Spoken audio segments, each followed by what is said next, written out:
நாடு முழுவதும் பல குற்ற சம்பவங்கள் நடந்துகிட்டே தான் இருக்கு. காவல்துறையினர் விசாரிச்சுக்கிட்டே தான் இருக்காங்க. அது மாதிரியான பல குற்ற சம்பவங்களின் தொகுப்பு தான் நிகழ்தகவு.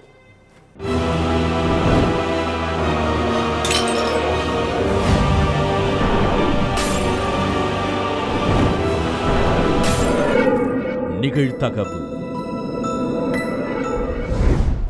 குளத்துக்கரையில் எரிந்து சாம்பலாகி கிடந்த பெண். டயர் தடத்தை வைத்து துப்பு துலக்கிய போலீஸ். டெட் பாடியோடு குற்றாலத்திற்கு சென்ற இருவர் யார்?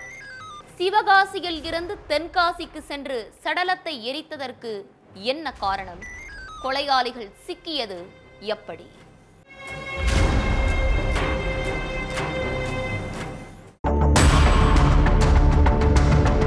வழக்கம் போல குளத்துக்கரையில மாடு மேய்ச்சிக்கிட்டு இருந்த ஒரு முதியவர் அங்க ஏதோ எரிஞ்சு கிடக்கிற மாதிரி இருக்கேன்னு பக்கத்துல போய் பார்த்திருக்காரு. அப்ப ஒரு டெட் பாடியோட கை மணிக்கட்டு மட்டும் துண்டா தெரிஞ்சிருக்கு. ஆனா மணிக்கட்டு பகுதியை தவிர உடம்பு முழுக்க தீயில எரிஞ்சு சாம்பலா கிடந்திருக்கு. இத பார்த்ததும் பதறி போனவரு உடனே போலீஸுக்கு தகவல் சொல்லியிருக்காரு. அடுத்த கொஞ்ச நேரத்திலேயே ஸ்பாட்டுக்கு வந்த போலீஸ் எரிஞ்சு சாம்பலா கிடக்கிறது யாருங்கிறத கண்டுபிடிக்க விசாரணையில இறங்கினாங்க. இடது கை மணிக்கட்டை தவிர மத்த எல்லா உடல் பாகங்களுமே தீயில எரிஞ்சி சாம்பலா கிடந்ததால இறந்து கிடக்கிறது யாருன்னு கண்டுபிடிக்கிறது போலீஸுக்கு பெரிய சவாலா இருந்துச்சு. அந்த நேரத்துல தான் டெட் பாடியோட கால்ல இருந்த மெட்டிய போலீஸ் கைப்பற்றி இருக்காங்க. அந்த மெட்டிய வச்சு அது கண்டிப்பா ஒரு பெண்ணோட சடலந்தாங்கிற முடிவுக்கு வந்தாங்க போலீஸ். அதோட டெட் பாடி பக்கத்துல இருந்த மது பாட்டில்களையும் போலீஸ் கைப்பற்றி இருந்தாங்க.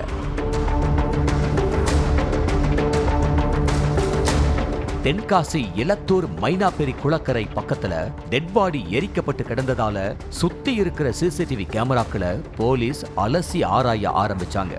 இதுக்கிடையில குளக்கரையில ஒரு கார் வந்துட்டு போனதுக்கான டயர் தடம் இருந்தத போலீஸ் கவனிச்சிருக்காங்க.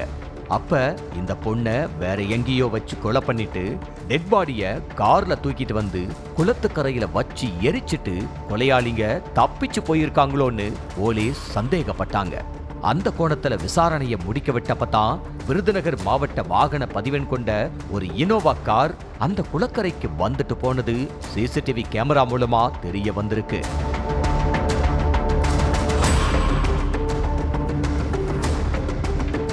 காரோட நம்பர் பிளேட் கிளியரா தெரியாததுனால கிட்டத்தட்ட 150க்கும் மேற்பட்ட சிசிடிவி கேமராக்களை ஆய்வு செஞ்சு அந்த இனோவா காரோட நம்பரை கண்டுபிடிச்சிருக்காங்க. அது ஒரே ஒரு எண் கொண்ட ஃபேன்சி நம்பரா இருந்திருக்கு. அந்த காரோட ஓனர் யாரு என்னன்னு விசாரிச்சு சிவகாசியில இருக்கிற கார் ஓனரை பிடிச்சு விசாரிச்சப்ப 2 நாளா காரை நான் யூஸ் பண்ணல, என் ஃப்ரெண்டு குற்றாலத்துக்கு டூர் போனோம்னு சொல்லி காரை வாங்கிட்டு போயிருந்ததா போலீஸ் கிட்ட சொல்லியிருக்காரு. அதுக்கப்புறம் அந்த ஃப்ரெண்டு யாரு, அவன் வீடு எங்க இருக்குன்னு கேட்டு நேரா அந்த வீட்டுக்கு போய் அங்கிருந்த ஜான் கில்பர்ட் பிரேம்ராஜ் என்பவனை பிடிச்சு விசாரிச்சிருக்காங்க. முதல்ல அது இதுன்னு சொல்லி மழுப்பினவன் போலீஸ் லத்திய பார்த்ததுக்கு அப்புறமா ஆட்டோமேட்டிக்கா எல்லாத்தையும் கொட்டி இருக்கான். சிவகாசி ஆலங்குளத்தை சேர்ந்த ஜான் கில்பர்ட் பிரேம்ராஜும் அதே ஊரை சேர்ந்த கமலி என்பவரும் 5 வருஷத்துக்கு முன்னாடி காதலிச்சு கல்யாணம் பண்ணி இருந்திருக்காங்க. இவங்களுக்கு 4 வயசுல ஒரு பெண் குழந்தை இருக்கு. கமலி கர்ப்பமா இருந்திருக்காங்க. மாடியில வீட்ல ஜான் கில்பர்ட் தம்பதியும் கீழ்த்தளத்துல ஜான் கில்பர்ட்டோட அம்மாவும் வாழ்ந்துட்டு வந்திருக்காங்க. ஒரு நாள் கமலியோட செல்போனை எடுத்து பார்த்துட்டு இருந்தப்ப வீட்டுக்கு பக்கத்துல உள்ள ஒரு இளைஞர் கூட அவங்க செல்ஃபி எடுத்துக்கிட்ட போட்டோ ஒண்ணு ஜான் கில்பர்ட் கண்ணுல பட்டிருக்கு. இப்படி க்ளோஸா நின்னு செல்ஃபி எடுக்கிற அளவுக்கு உனக்கும் அவனுக்கும் என்ன சம்பந்தம்னு கேட்டு மனைவி கிட்ட கணவன் சண்டை போட்டு இருக்காரு. நம்ம கல்யாணத்துக்கு முன்னாடியே அவனை எனக்கு தெரியும், ஜஸ்ட் ஃப்ரெண்ட்ஸ் தான்னு சொல்லியிருக்காங்க கமலி. ஆனா அவங்கிட்ட பேசக்கூடாது பழகக்கூடாதுன்னு சொல்லி ஜான் கில்பர்ட் ஸ்ட்ரிக்டா சொல்லி இருக்காரு. இது சம்பந்தமா கடந்த 5-6 மாசமாவே கணவன் மனைவிக்குள்ள முட்டலும் மோதலமாவே தான் இருந்திருக்கு. இதுக்கு நடுவுல ஞாயிற்றுக்கிழமை மதியானம் சாப்பிடுறதுக்காக மட்டன் வாங்கிட்டு வந்திருக்காரு ஜான் கில்பர்ட். மட்டனை மனைவி கிட்ட கொடுத்தவரு கீழ்த்தளத்துல இருக்கிற அம்மாவுக்கும் சேர்த்து சமைச்சிருன்னு சொல்லியிருக்காரு. உங்க அம்மாவுக்கு சமைச்சு கொட்டத்தான் நான் இருக்கேனான்னு மூஞ்ச சுழிச்சுக்கிட்ட கமலி, அதெல்லாம் என்னால முடியாது, நான் நமக்கு மட்டும்தான் சமைப்பேன்னு சொல்லியிருக்காங்க. உடனே 2 பேர்த்துக்கும் நடுவுல வாக்குவாதம் உண்டாயிருக்கு. அப்ப கோபத்துல வீட்டுல கிடந்த பிளாஸ்டிக் பைப்பை எடுத்து கணவனை அடிச்சிருக்காங்க மனைவி. எடுத்தறிஞ்சு பேசுறது மட்டும் இல்லாம என்னையவே அடிக்கிறியான்னு ஆவேசப்பட்ட ஜான் கில்பர்ட் வீட்டுல கிடந்த இரும்பு கம்பியை எடுத்து 3 மாச கர்ப்பிணியான கமலியோட தலையிலேயே ஒரே போடா போட்டு இருக்காரு. அடிச்ச அடியில மண்டையில இருந்த ரத்தம் கொட்டி அந்த இடத்திலேயே சுருண்டு விழுந்திருக்காங்க கமலி. கோவத்திலையும் ஆவேசத்திலையும் அடிச்சதுல கமலியோட உயிரே போயிருச்சேன்னு நினைச்சு பதறி இருக்காரு ஜான் கில்பர்ட். எப்படியாச்சும் சடலத்தை யாருக்கும் தெரியாம எங்கேயாச்சும் கொண்டு போட்டுலாம்னு யோசிச்சிருக்காரு. தன்னோட ஃப்ரெண்டுக்கு போன் பண்ணின ஜான் கில்பர்ட், ஃபேமிலியோட குற்றாலத்துக்கு போக போறேன், அதுக்கு உன் கார் வேணும்னு சொல்லி கேட்டிருக்காரு. அந்த ஃப்ரெண்டும் தன்னோட ஒயிட் இனோவா காரை கொடுத்திருக்காரு.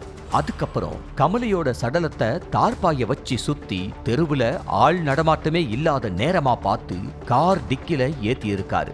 அடுத்து காரை எடுத்துக்கிட்டு வீட்டிலிருந்து கிளம்பினவரு போற வழியில தன்னோட ஒன்னு விட்ட தம்பி தங்க திருப்பதிக்கு கால் பண்ணி குற்றாலத்துக்கு போயிட்டு வரலாம்னு சொல்லி கூப்பிட்டிருக்காரு.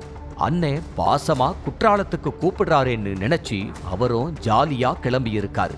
சிவகாசியில கிளம்பின கார் கோவில்பட்டி கிட்ட வந்ததுக்கு அப்புறம்தான் நாம டூருக்கு போல டெட் பாடியை டிஸ்போஸ் பண்ண போறோம்னு சொல்லி இருக்காரு ஜான் கில்பர்ட். டெட் பாடியா? யாரோட டெட் பாடி?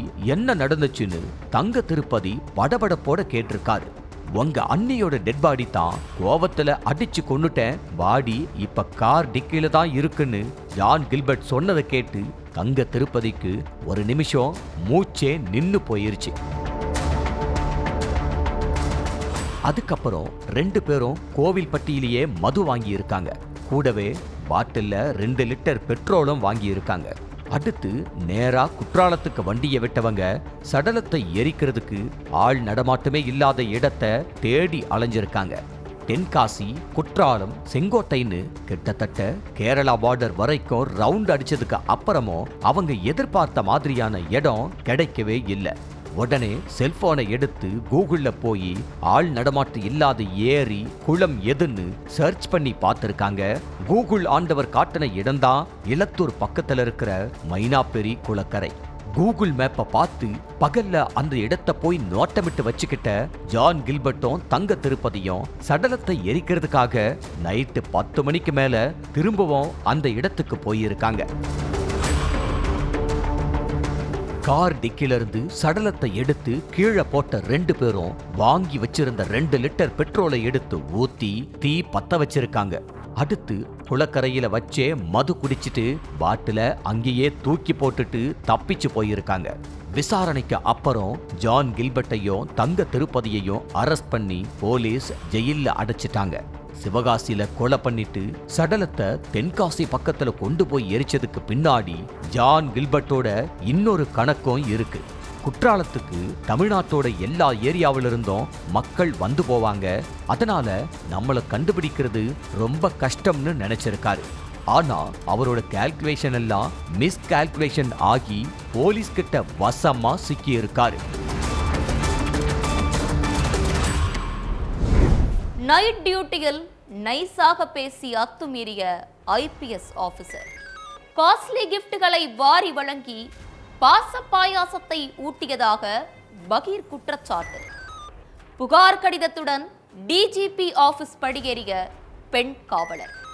குற்றச்சாட்டின் பின்னணி என்ன? ஆபீசர் மீது நடவடிக்கை பாய்ந்ததா?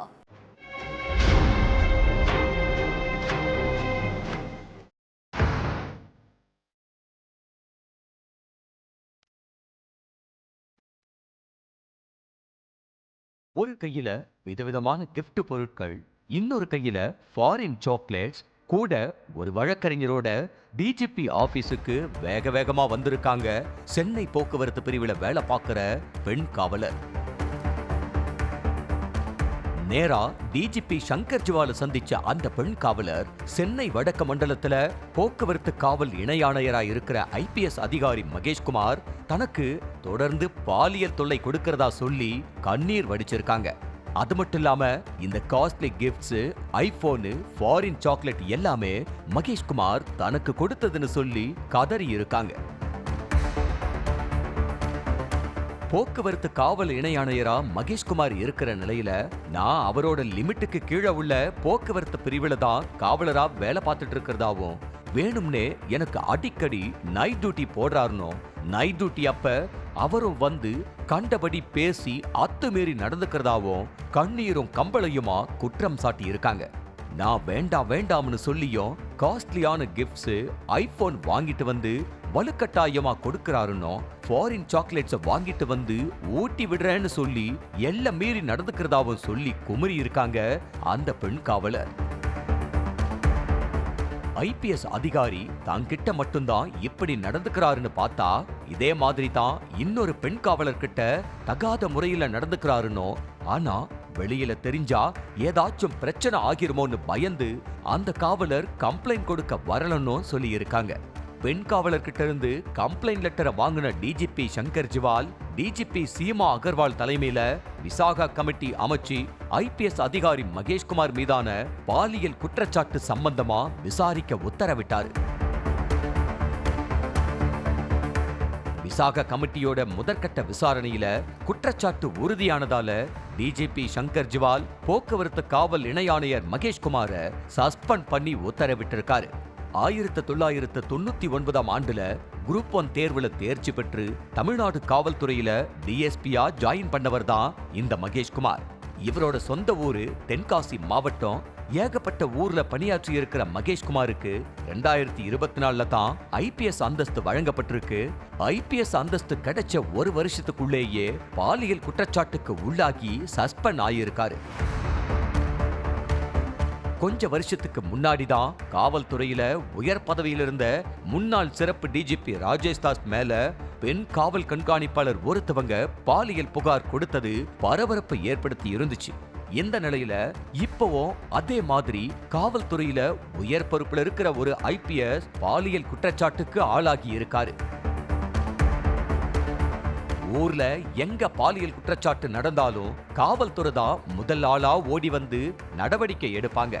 ஆனா அப்படிப்பட்ட காவல்துறையிலேயே அதுவும் உயரதிகாரி ஒருத்தரே தனக்கு கீழே வேலை செய்கிற பெண் காவலர்கிட்ட எல்லை மீறி நடந்துகிட்டது மக்கள் மத்தியில பெரும் அதிர்ச்சியை ஏற்படுத்தி இருக்கு. மிக்சர் கம்பெனிக்குள் புகுந்து மனைவியின் கதையை முடித்த கணவன் 18 இடங்களில் கத்தியால் குத்தி சரித்த பயங்கரம். ரத்தம் படிந்த கத்தியுடன் போலீசில் சரணடைந்த கணவன். மிக்சர் கம்பெனிக்குள் நடந்தது என்ன? ஆக்ரோஷ ரத்த வரிக்கு என்ன காரணம்?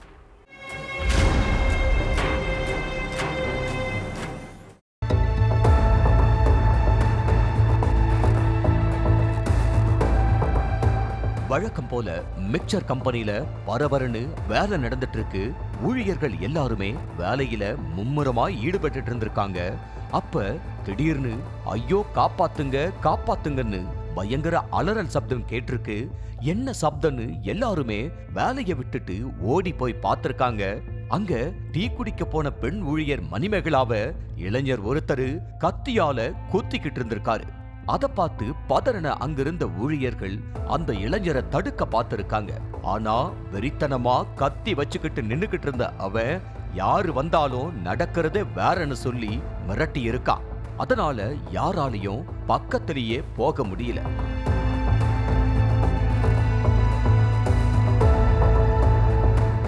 பெண் ஊழியரை கீழே தள்ளி ரத்தம் தெறிக்க தெறிக்க குத்தி கிழிச்சிட்டு அங்கிருந்து எஸ்கேப் ஆனவன் நேரா போலீஸ் ஸ்டேஷன்ல போய் சரணடைஞ்சிருக்கான்.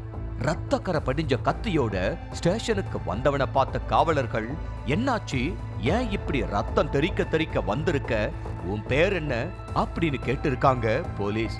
அப்ப என் பேர் கோபால் சார், என் மனைவிய கத்தியால குத்தி கொலை பண்ணிட்டேன்னு சொல்லி இருக்கான். என்ன சொல்ற, சடலத்தை எங்கன்னு கேட்டதும் போலீஸ அழைச்சிட்டு போய் மிக்சர் கம்பெனி வாசல்ல கிடந்த மனைவி மணிமேகலா சடலத்தை காட்டியிருக்கான் கோபால். அடுத்து சடலத்தை போஸ்ட்மார்ட்டத்துக்கு ஹாஸ்பிட்டலுக்கு அனுப்பி வச்சுட்டு கோபால ஸ்டேஷனுக்கு அழைச்சிட்டு போய் விசாரணை பண்ணியிருக்காங்க. அப்ப கோபால் நடந்தது அத்தனையும் விரிவா சொல்லியிருக்கான்.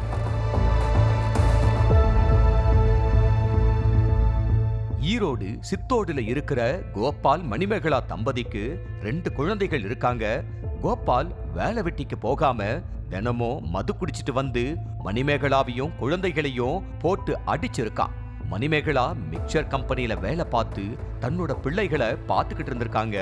கம்பெனி வேலையை முடிச்சிட்டு ஈவினிங் நேரத்துல கேட்டரிங் வேலைக்கும் போயிருக்காங்க மணிமேகலா. இந்த வேலை கோபாலுக்கு பிடிக்காம இருந்திருக்கு. அதனால கணவன் மனைவிக்கிடையில அடிக்கடி சண்டை வந்திருக்குது. தினமும் வேலை முடிச்சிட்டு களைப்போட வீட்டுக்கு வந்த மணிமேகலைய கோபால் கண்மூடித்தனமா அடிச்சு துன்புறுத்தி இருக்கான். பொறுத்து போன மணிமேகலா இனிமேலையும் உன் கூட வாழ முடியாதுன்னு சொல்லி அதே தெருவுல தனி வீடு எடுத்து தன்னோட 2 குழந்தைகளோட வாழ்ந்துட்டு வந்திருக்காங்க.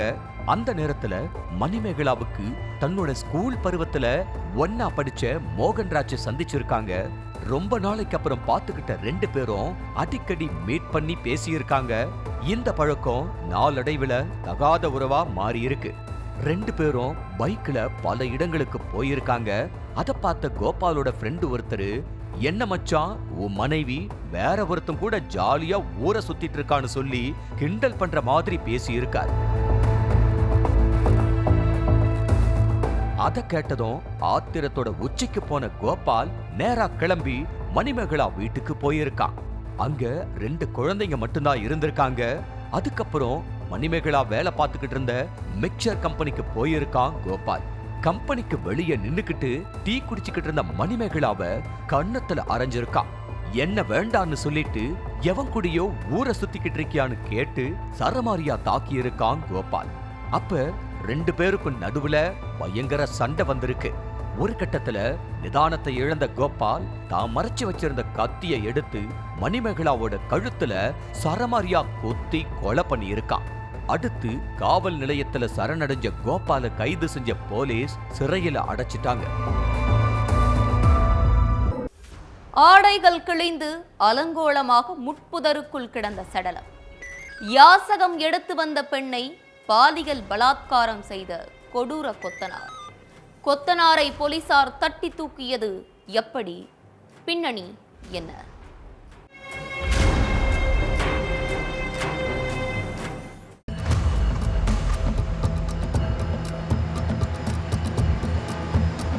போலீஸ் ஸ்டேஷனுக்கு ஒரு போன் வந்திருக்கு. சார், பைபாஸ் ரோட்டு ஓரத்துல ஒரு பெண் சடலமா கிடக்குறாங்க, வேகமா வாங்க சார்னு சொல்லியிருக்காங்க அங்க இருந்தவங்க. உடனே அங்க போன போலீஸ் அடர்ந்த முட்புதற்குள்ள இருந்த பெண்ணை இழுத்து பார்த்திருக்காங்க. பெண்ணோட உடம்புல ஃபுல்லா அங்கங்க ரத்த காயமும் முகத்துல கீறல்களும் இருந்திருக்கிறத பார்த்த போலீஸ் அவங்களோட கழுத்து சேலையால இறுக்கப்பட்டிருக்கிறதையும் கவனிச்சிருக்காங்க. அதுக்கப்புறம் அந்த சடலத்தை கைப்பற்றின போலீஸ் போஸ்ட்மார்ட்டத்துக்கு ஹாஸ்பிட்டலுக்கு அனுப்பி வச்சிருக்காங்க. அடுத்து பெண்ணை கொலை பண்ணது யாரு, அந்த பெண் எந்த ஊரை சேர்ந்தவங்க அப்படின்னு தெரிஞ்சுக்க போலீஸ் விசாரணையில இறங்கி இருக்காங்க. ஆனா யாரு அவங்கள கொன்னது, எதுக்காக கொன்னாங்க அப்படிங்கிற எந்த கேள்விக்கும் ஒரு சின்ன க்ளூ கூட கிடைக்கல போலீஸுக்கு.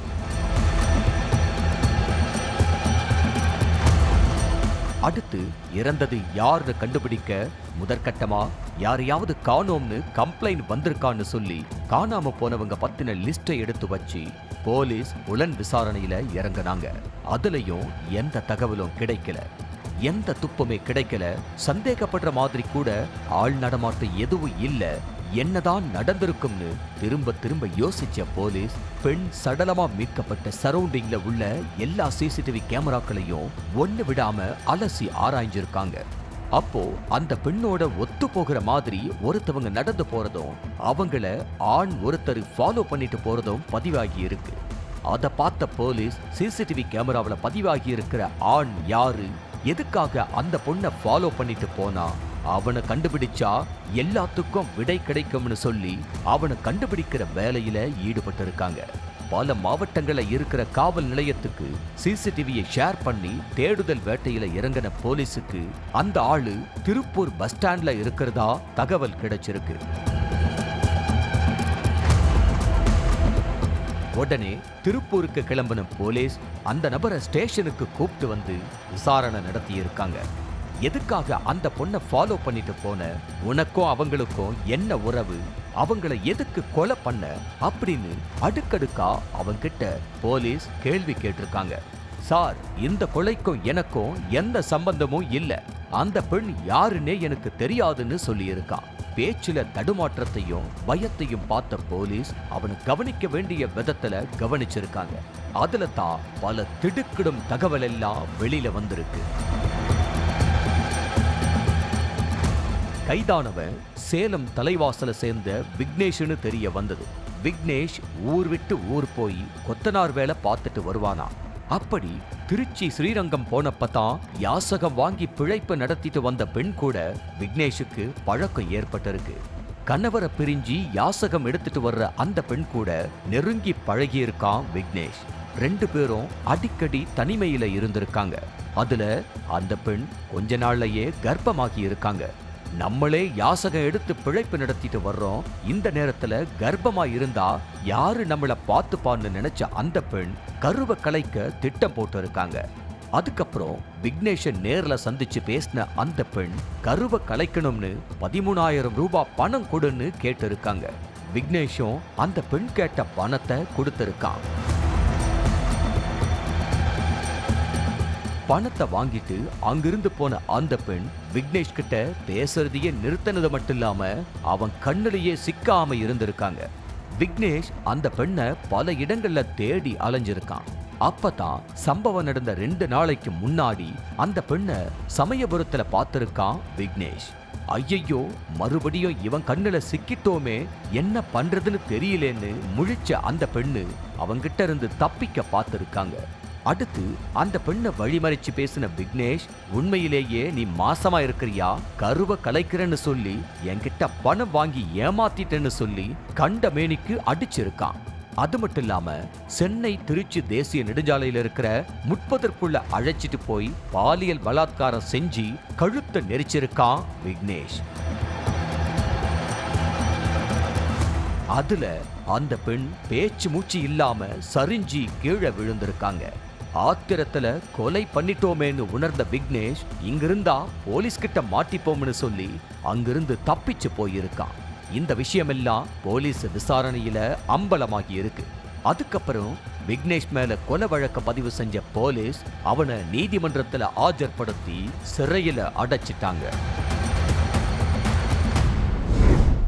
தந்தையுடன் பைக்கில் சென்று கொண்டிருந்த இளம்பெண் திடீரென ஏரிக்குள் பாய்ந்த 2 சக்கர வாகனம்.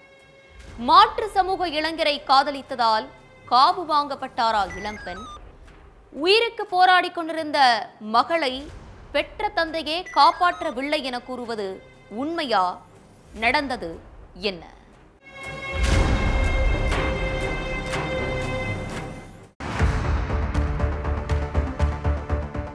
நானும் என் பொண்ணு சஹனாவும் பைக்ல போயிட்டு இருந்தோம். அப்ப திடீர்னு ஆக்சிடென்ட் ஆகி பெங்களூரு ஹோஸ்கோர் ஏரியில பைக்கோட 2 பேருமே உள்ள விழுந்துட்டோம். என் பொண்ண ஏரியிலிருந்து என்னால மீட்க முடியல சார்னு அழுதுட்டே ஹெப்பகோடி போலீஸ் ஸ்டேஷனுக்கு ஓடி வந்திருக்காரு ராமமூர்த்தி. அது உண்மையான அழுக மாதிரி இல்லாம கள்ள அழுக மாதிரி போலீஸுக்கு தெரிஞ்சிருக்கு. ஆனாலும் எதையுமே காட்டிக்காம விபத்து எப்படி நடந்துச்சு, ஏரிக்குள்ள விழுந்த உங்களோட Dress நனையவே இல்லையே எப்படின்னு துருவி துருவி கேள்வி கேட்டிருக்காங்க.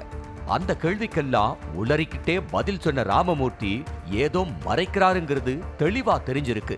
அடுத்து ஏரிக்கு வந்த போலீஸ் சடலமா கிடந்த சஹனாவை மீட்டிருக்காங்க. இதுக்கிடையில சஹனா உயிரிழந்த தகவல் தெரிஞ்சு ஷாக்கான அதே கிராமத்துல உள்ள இளைஞர் நிதின், சார் இது விபத்தே இல்ல, ராமமூர்த்தி அவரோட பொண்ண ஆணவ கொலை பண்ணி இருக்கிறதா அரக்க பறக்க போலீஸ் ஸ்டேஷனுக்கு வந்து கதறி இருக்காரு. அடுத்துதான் விசாரணையோட கோணமே மாறி இருக்கு.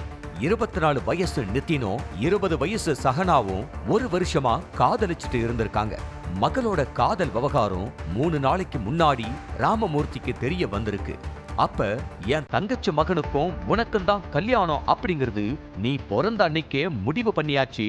அது உனக்கும் தெரிஞ்ச விஷயம்தான். அப்படி இருந்தோம் காதல் கீதல்னு சுத்துறன்னு மகளை திட்டின ராமமூர்த்தி நிதின் கூட இனி பேசாத பழகாதன்னு ஆர்டர் போட்டிருக்காரு. சின்ன வயசுல எனக்கு என்ன விவரம் தெரியும், அத்தை மகனுக்கு கல்யாணம் பண்ணி கொடுக்கறதுக்கு என்கிட்ட கேட்டா முடிவு பண்ணீங்கன்னு அப்பாவை எதிர்த்து பேசின சகனா காதலங்கிட்டையும் நடந்த விஷயத்த சொல்லியிருக்காங்க. கல்யாணம்னு ஒண்ணு நடந்தா அது நிதின் கூட தான்னு அப்பா கிட்ட அடிச்சு பேசியிருக்காங்க சகனா. அதனால டென்ஷனான ராமமூர்த்தி பேச்சுவார்த்தைக்கு தன்னோட ஃப்ரெண்டு வீட்டுக்கு நிதினை வரவழைச்சிருக்காரு. அப்போ சகனாவத்தான் நான் கல்யாணம் பண்ணுவேன், நீங்களா மேரேஜ் பண்ணி வச்சுட்டா பிரச்சனை இல்லன்னா நாங்க 2 பேரும் ரிஜிஸ்டர் மேரேஜ் பண்ணிப்போம்னு பேசியிருக்கா நிதின்.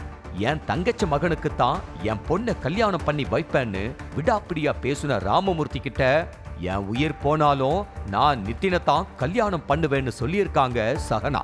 அப்ப நிதின் முன்னாலேயே சகனாவை அடிச்சு தரன்னு இழுத்துட்டு போயிருக்காரு ராமமூர்த்தி.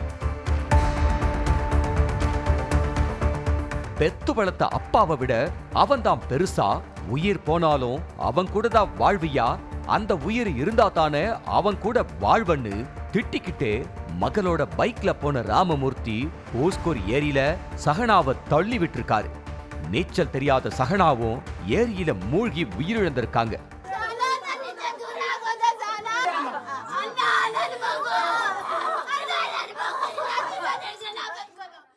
ஆணவ கொலை செஞ்ச ராமமூர்த்தி விபத்து நடந்து மகள் ஏரியில விழுந்துட்டதா போலீஸ் ஸ்டேஷன்ல நாடகம் ஆடி இருக்காரு.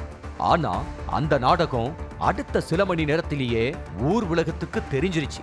தங்கச்ச மகனுக்குத்தான் கல்யாணம் பண்ணி வைப்பேன்னு வீம்பு பண்ணதால சகனாவோட உயிர் போனதோட மட்டுமில்லாம ராமமூர்த்தியும் ஜெயில்ல கம்பி எண்ணிட்டு இருக்காரு.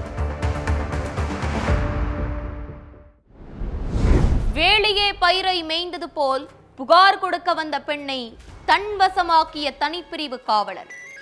காவலரால் தனது குடும்பமே சிதைந்து சின்னா பின்னமாகி விட்டதாக புலம்பும் லாரி டிரைவர். காவலர் மீது எடுக்கப்பட்ட நடவடிக்கை என்ன?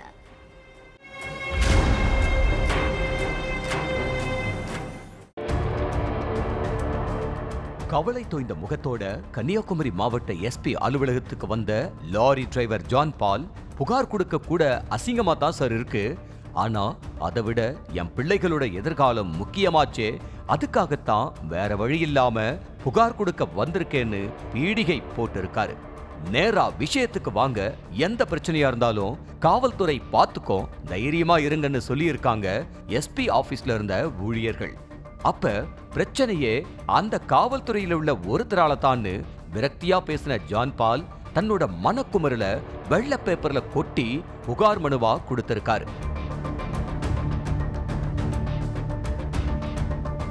மேக்கா மண்டபத்துல மனைவி கீத்து, 16 வயசு மகள், 11 வயசு மகன் கூட மகிழ்ச்சியா காலத்தை கழிச்சிருக்காரு ஜான் பால்.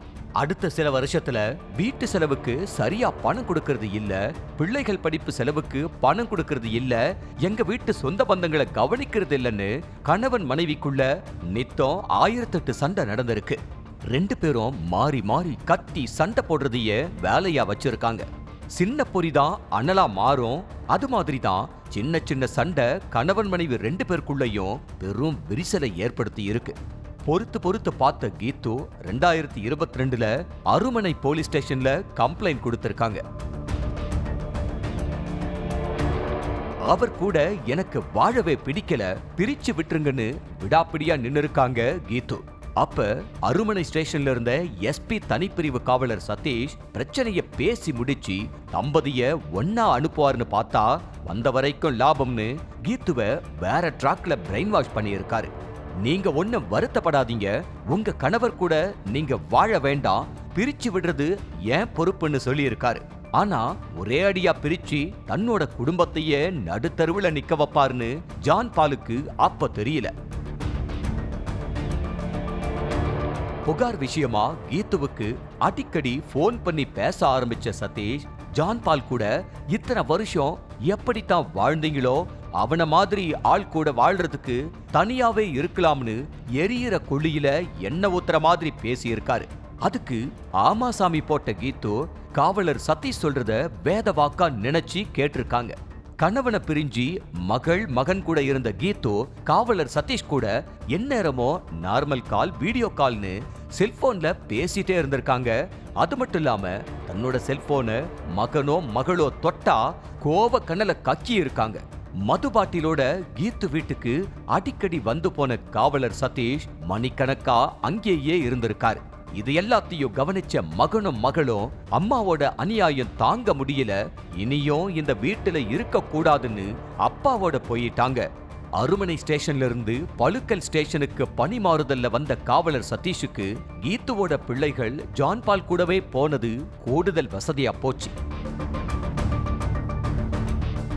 காவலர் சதீஷால என் குடும்பமே நாலா பக்கமும் சீரழிஞ்சு போயிட்டதா புலம்பியபடி வந்து எஸ்பி கிட்ட புகார் கொடுத்திருக்காரு ஜான் பால். அந்த புகாரை விசாரிச்ச எஸ்பி சதீஷ நாகர்கோவில் ஆயுதப்படைக்கு மாத்தி உத்தரவிட்டிருக்காரு. சின்ன பிரச்சனைய ஊதி பெருசாக்கி என் மனைவி கூட தகாத உறவுல இருக்கிற சதீஷ ஆயுதப்படைக்கு மாத்திட்டா எல்லாமே சரியாகுமா? இந்த ஆக்ஷன் போதாதுன்னு சொல்லும் ஜான் பால் வேலையை விட்டு தூக்க முடியாது அப்படிங்கிற எண்ணத்துல தான் இப்படி எல்லாம் ஆடுறாங்கன்னு கொந்தளிச்சிருக்காரு. ஒவ்வொரு குற்றங்களின் முடிவும் சட்டத்தின் கையில். விசாரணை தொடரும். பார்க்கலாம் அடுத்த நிகழ்தகவில்.